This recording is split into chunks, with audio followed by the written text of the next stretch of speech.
তো হ্যালো বন্ধুরা, দেখো আমাদের গ্রামীণ দিকে চর রয়েছে। তো বাবা মায়ের প্রথম সন্তান পড়ুয়া পূজা করে।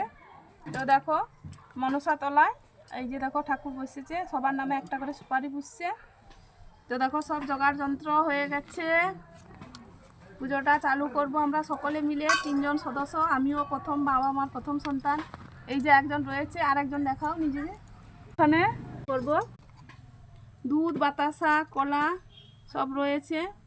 দেখো এই যে পুজো হবে, সব জোগাড় করেছি। এই দেখো, দেখতে পাচ্ছ? এই যে দেখো আমরা পুজো করছি সবাই মিলে। শাক বাজাও, দেখতে পাচ্ছিস? তো মনসা তলায় পুজোটা হচ্ছে, দেখো বাজাও।